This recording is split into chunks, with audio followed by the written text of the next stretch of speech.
Golden State Media Concepts bring you Book Review Podcast, a haven for bookworms of all ages and the widest genres, from mystery to memoirs, romance to comedy, fantasy to sci-fi. If you love to read, this is a podcast for you. It's the Golden State Media Concepts Book Review Podcast.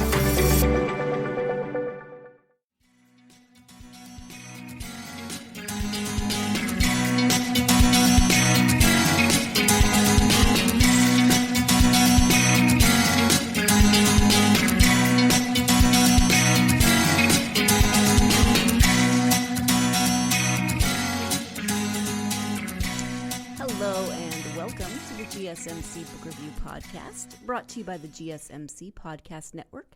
I am your host, Sarah, and I, as always, am happy to be here with you for another episode, for another interview.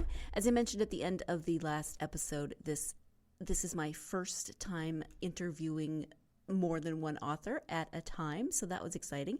It's actually a mother-daughter duo, and mom is listed as the author, and then the story is about the daughter's journey through chronic illness and their journey together, trying to figure things out as they try to get an accurate diagnosis.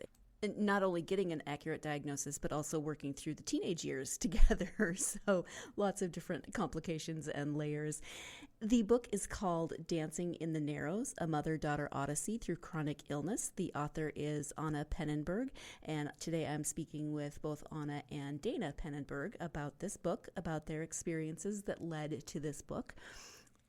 I was laughing as I was thinking about when I first was contacting them in terms of the interview to get them set up with the call-in information and the questions and everything like that. And I was emailing back and forth with Anna, and I asked how Dana pronounces her name, because I have a friend who pronounces it Dana, and I didn't want to, mispronounce the name. And then after I sent that, and Anna had responded saying she pronounces it Dana, I got to thinking, I didn't ask Anna how she pronounces her name. Is it Anna or Anna? And I was trying to figure out how to spell those phonetically. All I could think of was Anna from Frozen. And I was about to email Anna and say, do you pronounce your name like Anna from Frozen? When she emailed me and said, oh, and by the way, my name is pronounced Anna. And I was so grateful that I didn't have to express my brain freeze situation where I couldn't figure out how to spell Anna phonetically, even though it's really not hard. Anyway, some days are like that. Others are also like that. Let me go ahead and give you the description on the back of the book. Dancing in the Narrows chronicles a mother and daughter's multi-year journey through illness and trauma. At 16, Anna's younger daughter, Dana, is stricken with a mysterious and debilitating condition, eventually diagnosed as Lyme disease. Desperate to find a cure, the two women are thrust into the established medical world, then far beyond. Full of adventure, humor, and blind faith, Dancing in the Narrows is an inspiring story of self-discovery as a single mother fights to save the life of her child. So even before we talk to Anna and Dana, just from reading that description, you can only imagine what this duo went through. I mean, first, think of it from Anna's perspective. Her teenage daughter is struck with an illness. They have trouble diagnosing it. She's sick all the time. It's getting worse. They can't find answers. It had to have been incredibly scary and stressful. She's trying to raise two daughters, so she's trying to take care of the one who's chronically ill. She's also trying to give attention and time to the one who's not chronically ill, and that can lead to family dynamics that are not always easy. And then I think of it from Dana's perspective. She is a teenager. She is 16. She's supposed to be thinking about rebelling against her parents and rules, and learning to drive, and going to dances, or whatever you're doing in terms of being a normal teenager, being a rebellious teenager, being a teenager in general. And she's having to also go through this. Her body is going through crazy changes. They can't figure out what it is. She's sick.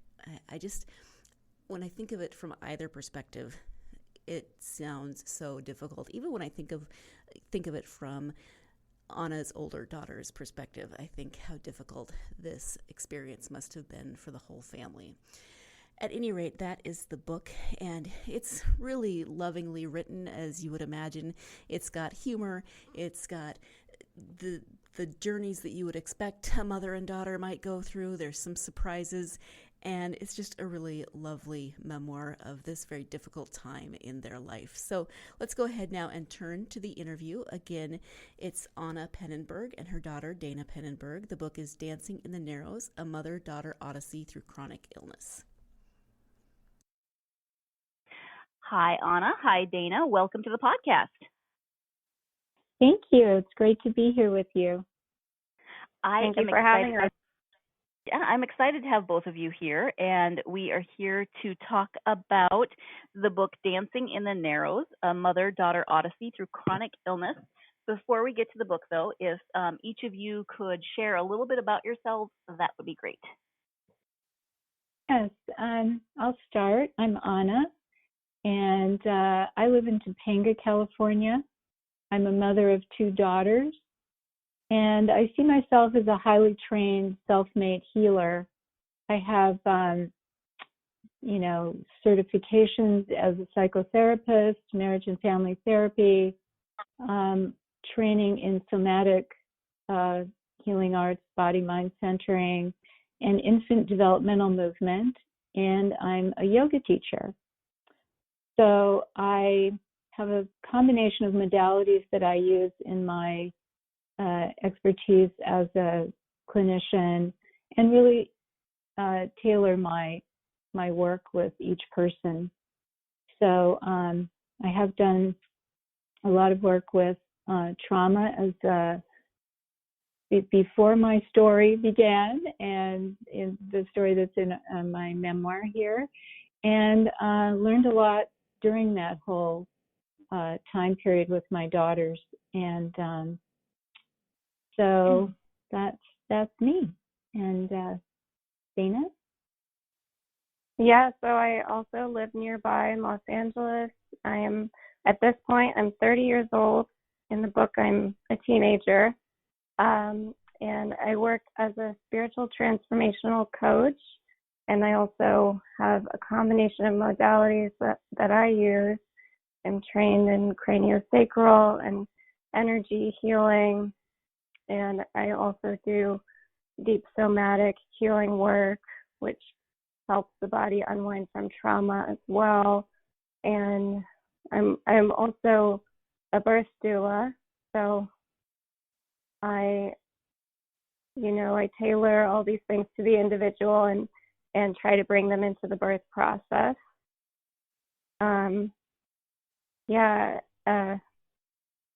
Other things I like to do are hike and enjoy time with family here in LA. So, as I said, the book is called Dancing in the Narrows, A Mother-Daughter Odyssey Through Chronic Illness. Anna, you are listed as the author, but it's really about your story and Dana's story. So can you give an overview of the story that you share in this memoir? Yes. So sometimes Dana and I see this as a dark night of the soul, where we learned a lot and it led us to our gifts. And you'll hear more about that. And so this is a time in my life where I was a single mother raising 2 daughters and entering high school. And the youngest, who's Dana, with me today, was 16. She came down with a mysterious illness, and it took 1.5 years for us to discover that it was Lyme disease. And at that, it was actually chronic Lyme disease, so very much deep in her system and difficult to treat. So I thought what looked like a flu or mononucleosis or many other diagnoses that we got went on for 12 years total. The book is 8 years of that journey, and how we made we made it through and how we made decisions and the adventures we went on in discovering what was her healing path. And so the book has a lot of humor, adventure, and self-discovery. It really is about that journey, and I also have a dear friend from grad school who has Lyme disease, and it took a long time for her to get the diagnosis as well. So that can be part of the problem, is just trying to figure out what is going on. To find a diagnosis, to find a treatment plan. What inspired you then to write the memoir down, not only for yourselves but for publication?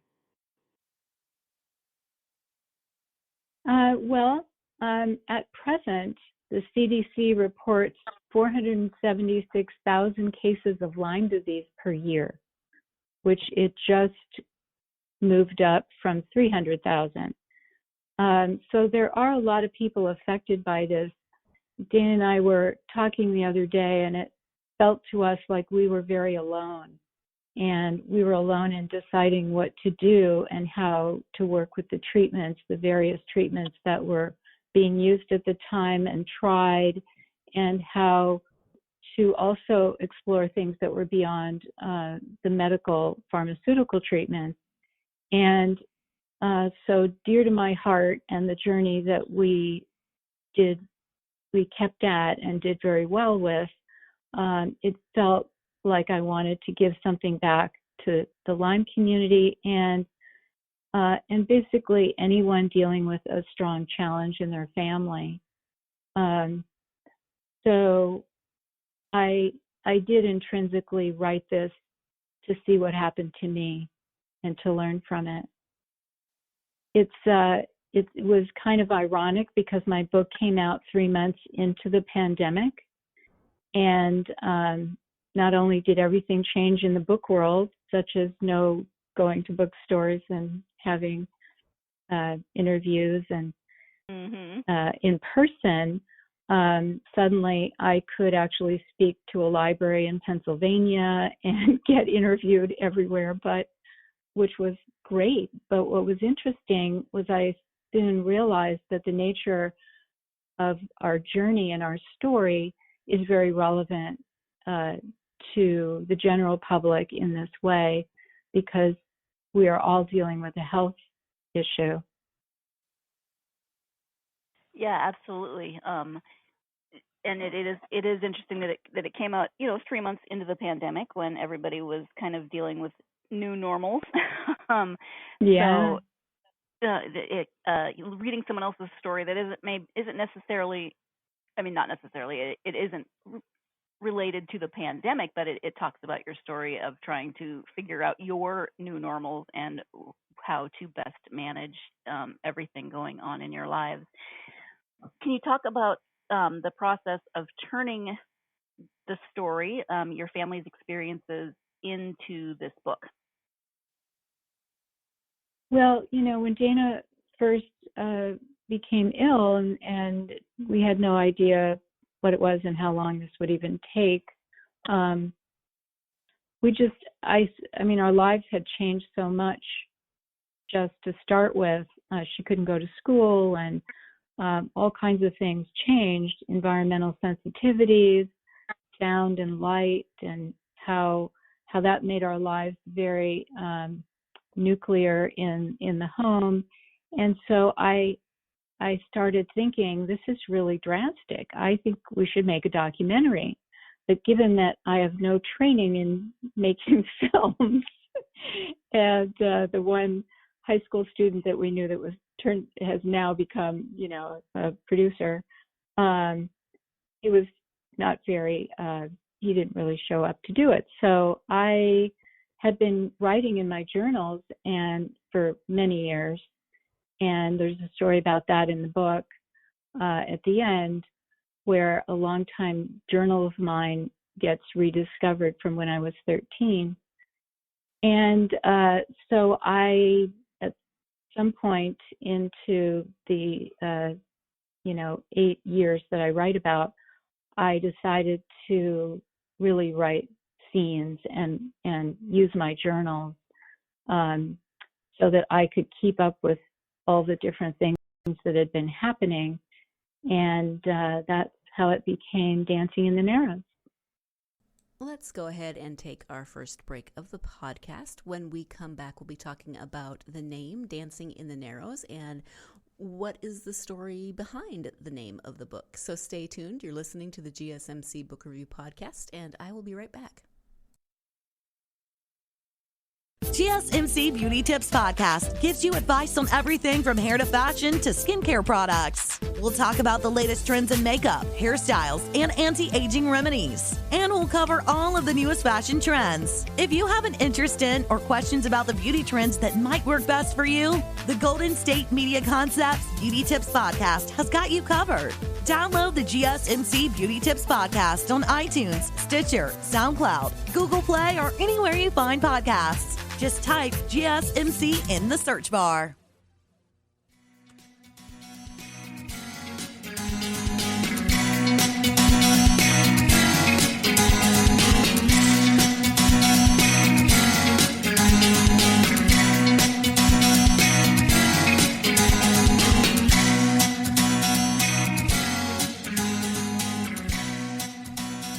Welcome back to the GSMC Book Review Podcast. Today I am speaking with mother and daughter, Anna and Dana Penenberg. The book, as you know, is called Dancing in the Narrows. Let's go ahead and return now to that interview. Speaking of Dancing in the Narrows, can you say where the name of the book came from? Yeah, so there is a story in the book that is a time that I took a break from taking care of Dana and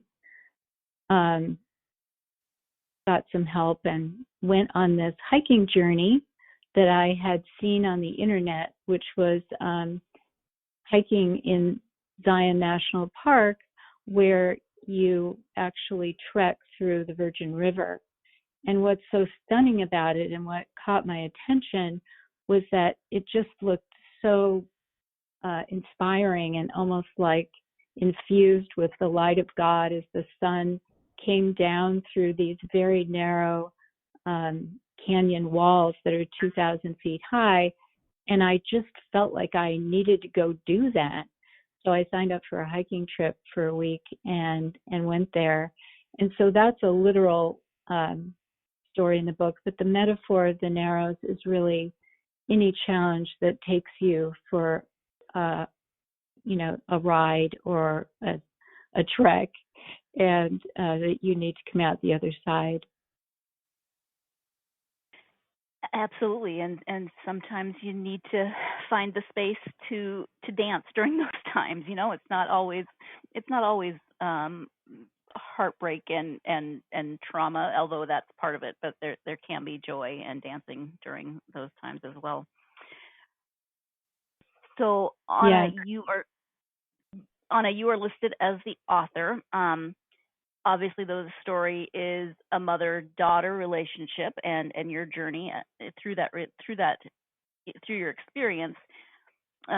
So, Dana, how involved were you in the writing process? How did you feel about your mom saying we should make this a documentary or we should write a memoir, or however that came about? How did you feel about that process, and how involved were you in the writing of the book?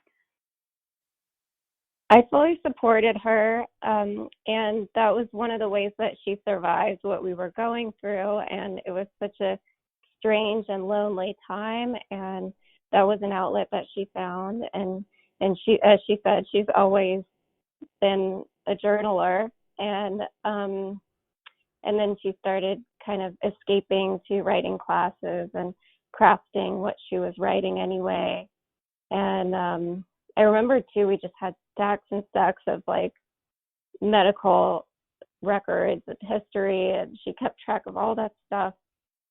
And I was pretty hands off and just involved in what we were going through day to day.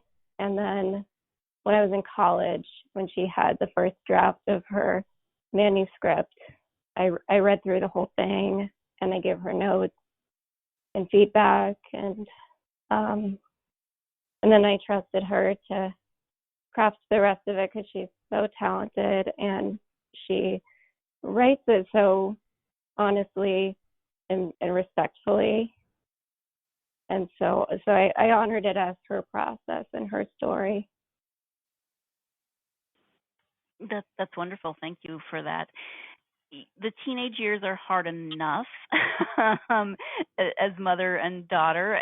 How did going through your teenage years, but also having to navigate all of the medical issues and the diagnosis and figuring out a treatment plan, how is that for both of you? It was devastating, confusing. It was insanity. And I mean, thinking, if anybody thinks about that time of adolescence, you've got hormones and moods, and you just, want to do your own thing, and you want to separate from your parents. And suddenly I am like, I can't get out of bed, and I need my mom for everything. And I'm like, what is happening to my body? That was very confusing, especially as a woman, and kind of embarrassing that I lost control of my body. So yeah, it was very confusing, but it did ultimately, it really tested us and strengthened our bond, because we had to get creative, and we had to find a way to stick together because the odds were kind of against us. So from the mother perspective, I would say that I'm looking at a teenager who's ready to test her wings a little bit and act out, and she couldn't. She had just started to figure out alcohol, apparently, I found out. And but at that time she got so sick and her symptoms were so debilitating that she actually couldn't go to school, which we thought would just be one term. And she then did go to school, but she was kind of coming and going. And Dana has grown into an amazing young woman, and might recall this, but I do. She was wearing black, and she was mad, and she didn't want to deal with me. And meanwhile, as time progressed and we weren't getting any results in treating her, we kind of had to come to a crisis and make a decision. And that's in my book is a pivotal moment where it was going to be like, yes, this is awful and it's horrible and we don't have a choice, but we do have a choice to be a team and figure it out. And that was my thing. And that was one of the few times I really yelled at her. I'm smiling because she said she was wearing black and very angry and well, yeah, she had a lot to be angry about, but at the same time she was also a teenager, and a lot of teenagers, whether they're going through a health crisis or not, go through that same phase. So in some ways it was perfectly normal, and in other ways it was absolutely not normal for you both. Yes, and I think there's something really important about that is carried through my book, which is that I always wanted to protect her becoming herself. And while she was robbed, really, of some of these ways in which she could push back and test herself, I still wanted her to have an experience of becoming who she was meant to be, not a person with an illness. Absolutely, yeah. And I know a lot of people with chronic illnesses can struggle with that. Who am I? I'm not just this one thing. I am a whole person, and this is one aspect of me. So it's good that you were together and you were able to help each other through that time. Now, I know you also have an older daughter, Kayla, whom we talk about in the book. How was it for her in this process? You know, it can be hard to have a sibling who is going through something like this, who, you know, seemingly gets all the attention, those sorts of things. How was your relationship with her during this process? Well, that is really a good question. Kayla struggled a lot. She was just in the throes of having her best year as a senior in high school. She wrote a one-act play that was being performed at the graduation the day before. And so she was very upset and angry and felt like she was losing a lot because her relationship with her sister had changed because Dana wasn't available to do things and didn't feel well. And then she went to college, but you know, our life at home was very centered around what was helping Dana. And so, you know, she was rightfully in this juncture in her own growth and struggling with losing, you know, her sister. And so really, honestly, it wasn't until many years later that we really unpacked a lot of that trauma with her. And, you know, when Dana was well enough and everything was safe enough to do that. Yeah, I can only imagine it's the difficulty it must have been just with everyone in relationships. So I'm happy to hear that you were able to work through some of that. The cover of the book has a butterfly on it, and the book starts with a story about a butterfly in your daughter's lives. Can you talk about the significance of the butterfly in this memoir? Yes. That's a beautiful story, and it could almost be a child's book.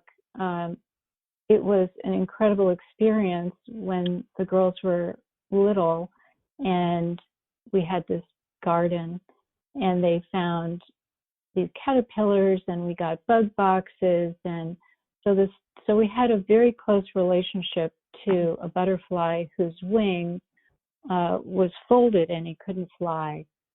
And so the metaphor of that is, how is it in a family, and what happens when someone has a disability that altered their, you know, their life. And a butterfly is meant to fly, but we were helping it onto plants and helping it eat and having a relationship with it, which was such a unique moment in our relationship to the natural world. And I feel like it informed a lot of how I raised my kids, to really be in relationship with the natural world. So, you know, butterflies also have a process that is unlike any other creature of going into a chrysalis and transforming their bodies and coming back out. And there was actually a story in my book too, where we go across the country where I was assisting in a training, and we stayed on this farm, and we didn't know this, but she was raising butterflies. And so there were these photographs of chrysalises and beautiful moments where the butterfly is starting to emerge in this little room that Dana was staying in. And it was so fortuitous in a way. So that has a lot of significance for us. Oh, absolutely. Thank you for that. I also wanted to ask you about the quotes at the beginning of each chapter. Are those quotes that you found for the book, or were those quotes that you already had that maybe had that you'd read somewhere and had kind of inspired you, or you liked them, or how did you choose the quotes at the beginning of each chapter? Yes, actually, I did. There were quotes that I liked, but I went on a search for something that really encapsulated the theme of the chapter and found some amazing quotes. So, yeah, that was great. We're going to take our second break of the podcast, but I will say that I always enjoy when there are quotes at the beginnings of chapters or books. Often I find myself saying, oh, right, I love that author or that person or what that quote is referring to. Other times I'll think, oh, that's a beautiful quote. I don't know much about that person. Maybe I should look more into that. So I just appreciate quotes, and of course, I don't always have time to actually look into the people I think, oh, that's interesting, I should look into that person. But it's a nice thought, and I enjoy adding to my never-ending list of things to read. So it's all good. When we come back, we're going to be talking about Dana and Anna's current careers and how their experiences in this book, Dancing in the Narrows, may or may not have affected those career paths. So stay tuned. You're listening to the GSMC Book Review Podcast, and I will be right back. Tired of searching the vast jungle of podcasts? Now listen close and hear this out. There's a podcast network that covers just about everything that you've been searching. Hey! The Golden State Media Concepts Podcast Network is here. Nothing less than a podcast bliss with endless hours of podcast coverage. From news, sports, music, fashion, cooking, entertainment, fantasy, football, and so much more. So stop lurking around and go straight out to the Golden State Media Concepts Podcast Network. Guaranteed to fill that podcast itch. Whatever it may be. Visit us at www.gsmcpodcast.com. Follow us on Facebook and Twitter, and download us on iTunes, SoundCloud, and Google Play.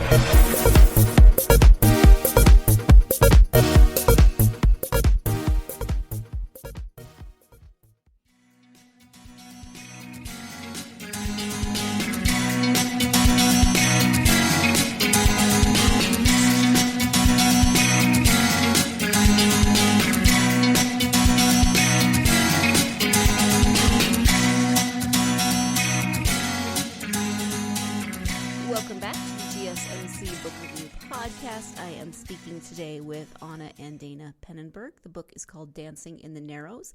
Let's get back to that interview. Mm-hmm. You both mentioned at the beginning your current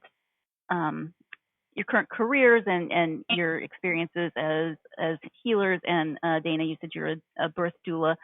Can you talk about your experiences with this disease and with the process of finding treatment that either, Dana, I would imagine it influenced maybe your path, your career path, and Anna, were you already a healer before this, or just both of you, if both of you could talk about that experience in your life and how it's been either affected by or how it affected your experience with Lyme disease?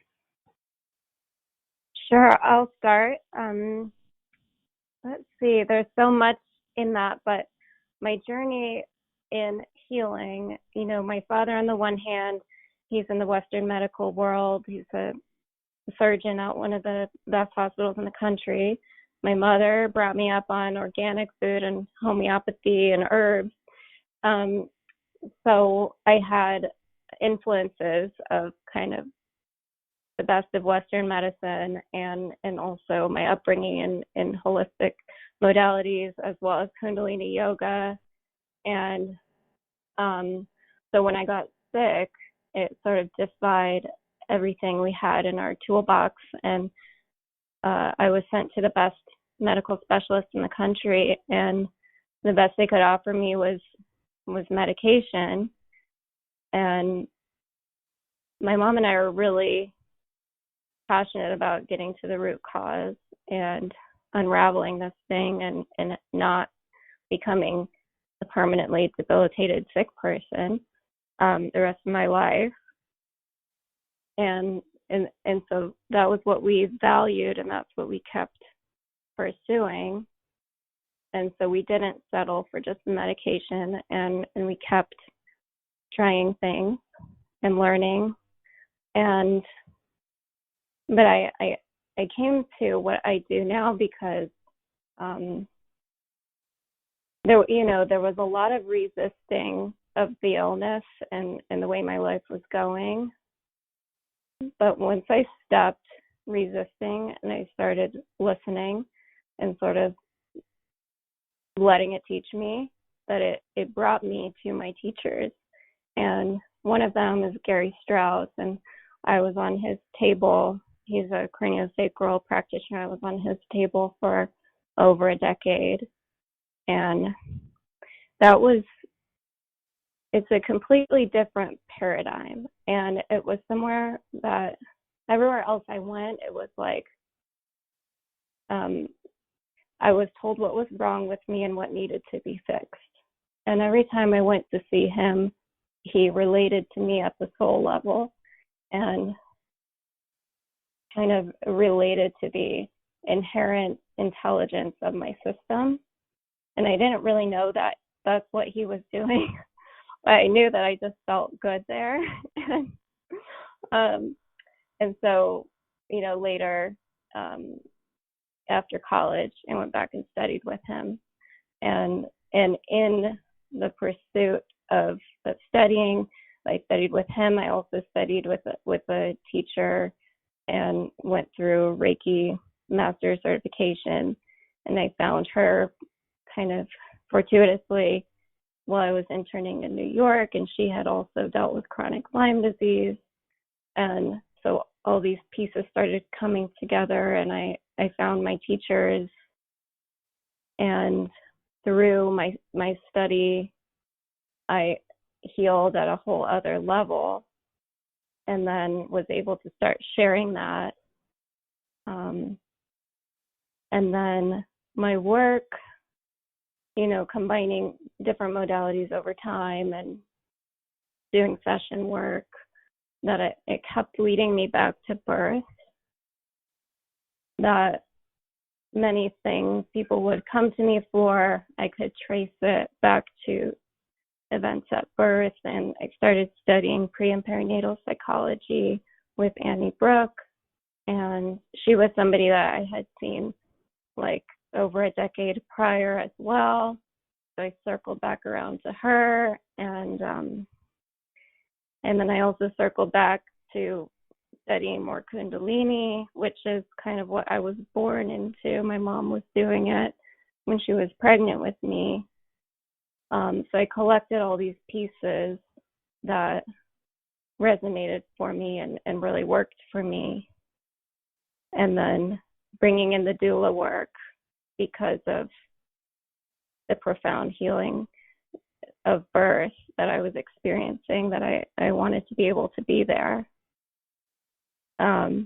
So that's kind of what I'll say for now about how I arrived at what I do. Yeah. Well, thank you for sharing that, because it's really lovely how you were able to take parts of what was not an easy time in your life and turn it into, not only a career path, but a way of healing others and sharing your knowledge and your gifts with other people. So I think that's wonderful. Thank you. And I would add that as from my perspective, as we went on this journey, I used a lot of the tools that I had, and there was quite a period of time when Dana wasn't, because of Lyme, affects your ability to think clearly and to function in certain ways. And so I really made the decisions and tried to respect the wisdom of her body and its intelligence. But at some point I was really happy that I could pass that to her, and she would then guide the process of what we were doing and when it was working and when it wasn't working. And so that was a process of the, as Dana likes to call it, the not the regular university, but the university of life, where we got a huge education in paying attention to what is the body needing and what is out of balance? And with these questions and with the respect that the wisdom of the body is available and will help you in healing from anything. And so that was kind of our focus. Thank you both. I appreciate that. What, for both of you, is and was important about sharing the mother-daughter relationship in this book?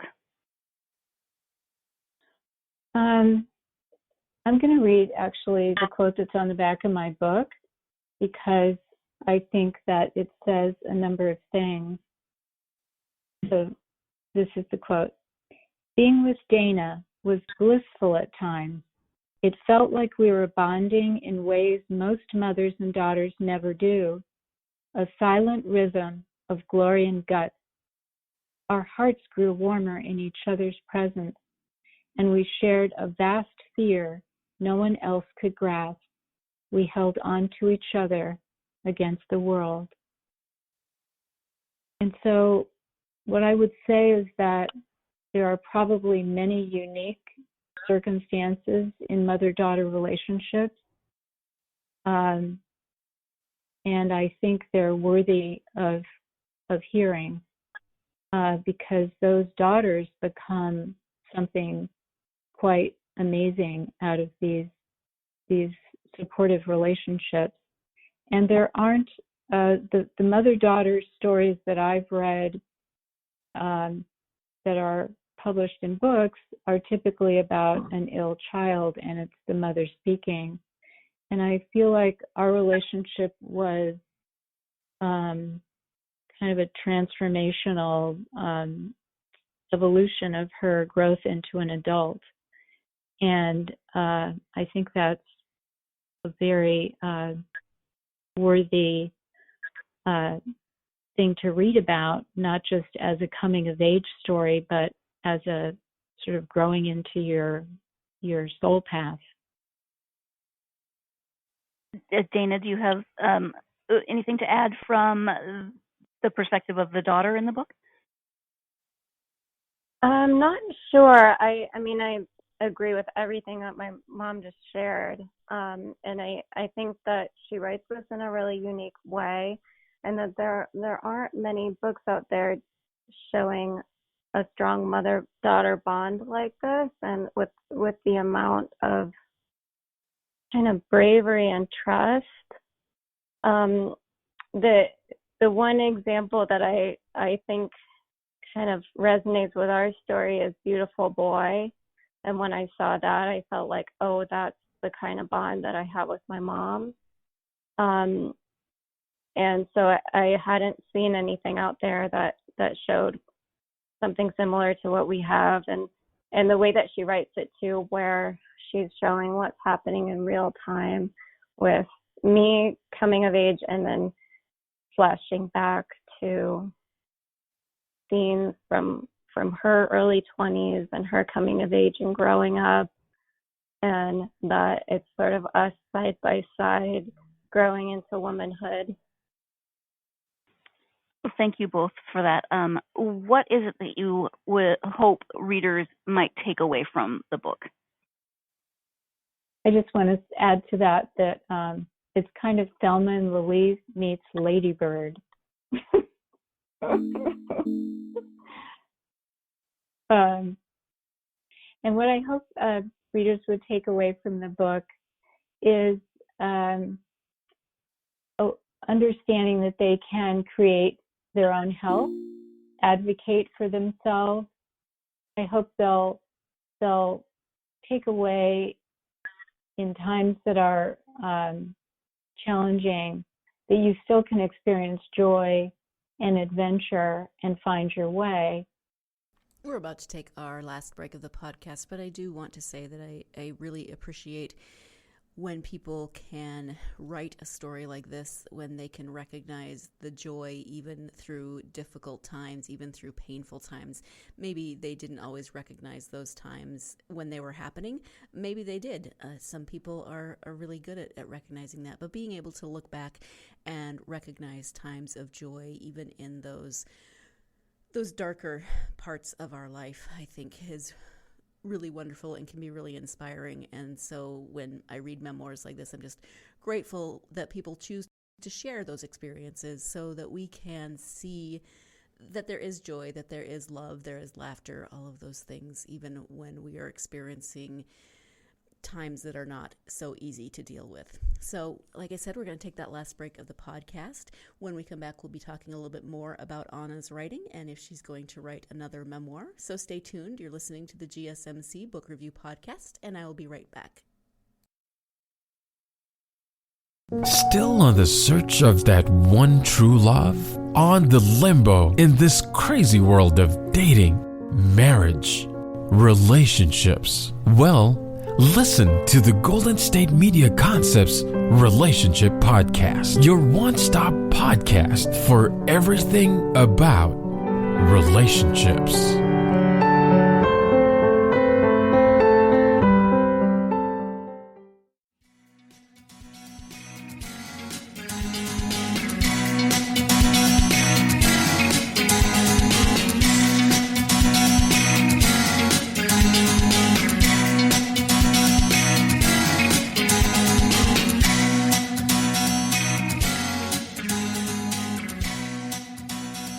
Welcome back to the conclusion of my interview with Anna and Dana Penenberg.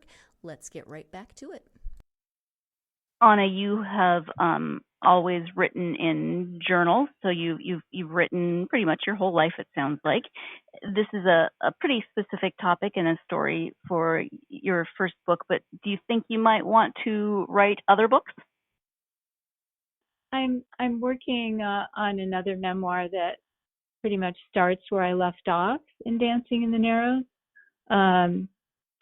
It's kind of about digging into other aspects of family, ongoing life, new love, partnership.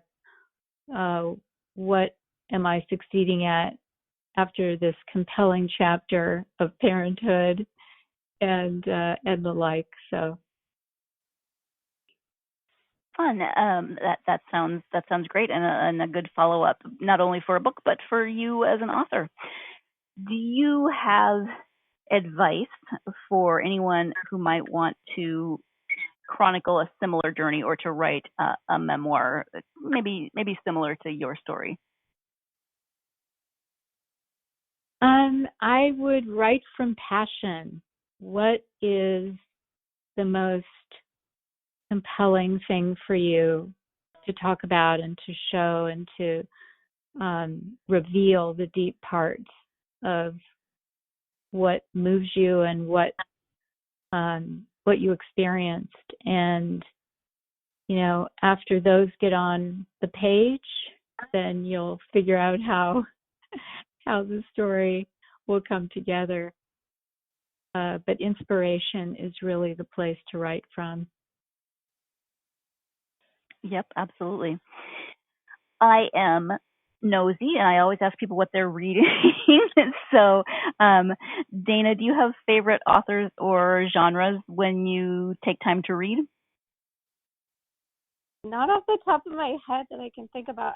I read a lot of books on the body, and so some of my favorites are, I guess that's what I would say. Some of my favorites are the writers who talk deeply about the body. Emily Conrad and her book. Her book is called Life on Land, and it's a very deep journey into the body and some of the movement modalities that she developed through her own journey. All right, thank you. Anna, how about you? Favorite authors or genres that you like to read? I'm reading a lot of memoirs typically, and I found some amazing authors at my press, which is She Writes Press. some really well-written memoirs there.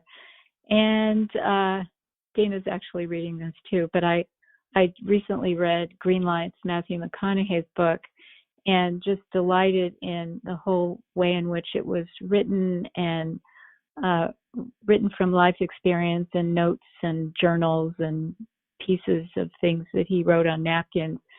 And it's fun and engaging, and it's a strong story. So that's been great. Thank you both. Anna, I know you have a website, so can you please share the website and where people might be able to interact with you on social media if you have an author presence on social media? Yes, my website is Anna, ANNA, Penenberg, PENENBERG.com. And I'm on Facebook and Instagram as Anna Penenberg Author. Well, Anna and Dana, we have talked about a lot of different things today, but is there anything that we haven't covered that either of you really wanted to bring up about the book or writing or your experiences together as mother and daughter through this journey? Is there anything that we haven't covered? I would like to share that I think what's really powerful about this story coming out is that at the time that we were going through it, it was very much uncharted territory, and that we felt like we were the only ones, or, there wasn't much known about what we were going through yet. And so if there was something out there that we could relate to, we just grabbed for it. So I think this is the kind of thing that would have helped us make it through and helped us know that we weren't alone, and it's possible to kind of survive this and maintain your relationship through this. So just wanted to share that. Yeah. Anna, anything to add? Yeah, I would just say I'd love for you to come on the journey of Dancing in the Narrows and find your own inspiration for your life, and take good care. Thank you. And I just noticed the Post-it note that I had sitting next to me that I'd written down a quote. It's from the end of the book. And Anna, you wrote, "I knew I couldn't break my own heart and save Dana's life at the same time." Do you want to talk a little bit about that quote or what it means to you? Yes, I think it's really about how I worked with myself so that I wouldn't emotionally or physically be too depleted to stay positive and engaging and helpful with my daughter. So there was, I think, probably most mothers have this bone in their body where they would do anything to save their child, and that's what that quote is talking about. Thank you. And thank you both so much for taking the time out of your weekend to talk to me about the book. Again, it's called Dancing in the Narrows, a mother-daughter Odyssey through chronicle illness. I really appreciate both of you coming on the podcast. Thank you so much, Sarah. Thank you for having us. I was a bad host and stepped on Dana's thank you there at the end. Dana, I apologize. But I do want to thank Anna and Dana both for joining me to talk about this book. It was wonderful to hear both of their perspectives, mother and daughter, and how it was writing the book for Anna, how it was having your mother write a book, from Dana's perspective. I really appreciated all of that. So thank you to both of them. If you are a fan of memoirs, then you should definitely check this book out. If you're interested in reading about mother-daughter relationships or chronic illness, etc., then again, you should definitely check out this book. I kept thinking of a very good friend of mine who also has Lyme disease and has had that for probably 15 years. I'm trying to think of how long I've known her, but she's had it for over 10, and the struggles that she's had and the way she's learned to deal with them and to cope with them. And it was was helpful for me to read about Anna and Dana's experiences because it helped me to even better understand my friend's experience. Even though I've talked to her about it and she's shared things with me, it was nice to read a different perspective and know someone else's journey through that experience. So I'm grateful for Anna and Dana for sharing their stories. Thank you, as always, to you, my listeners. You know that I am so appreciative of you. I hope that you will join me for the next episode. I will be speaking with author Paul Russell Semendinger about his novel, Scattering the Ashes. It is a novel, but it reads a lot like a memoir. This time it is kind of a father-son. It's not a memoir, it's a novel, but it kind of reads in some ways like a father-son memoir with a twist. I'll get to that next week. We won't talk about the twist now. I'll make you wait on the next episode. So again, that book is called Scattering the Ashes by Paul Russell Semendinger, and I hope you'll join me for that interview.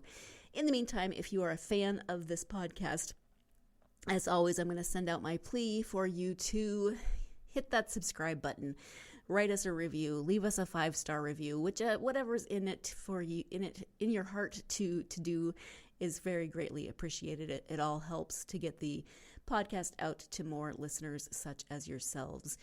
So hit subscribe, write a review, follow us on social media. You can find us on GSMC Book Review, Facebook, Twitter, and Instagram. And I would love to hear from you, hear your thoughts on some of the books that we've talked about.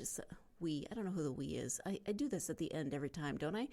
Some of the books I've talked about, some of the authors I've spoken with, what books you're reading. You know I love hearing from listeners, so hit me up on social media. I would be happy to chat.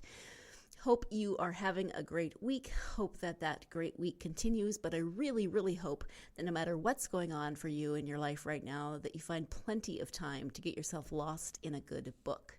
Thanks. You've been listening to the Golden State Media Concepts Book Review Podcast, part of the Golden State Media Concepts Podcast Network. You can find this show and others like it at www.gsmcpodcast.com. Download our podcast on iTunes, Stitcher, SoundCloud, and Google Play. Just type in GSMC to find all the shows from the Golden State Media Concepts Podcast Network, from movies to music, from sports to entertainment, and even weird news. You can also follow us on Twitter and on Facebook. Thank you, and we hope you have enjoyed today's program.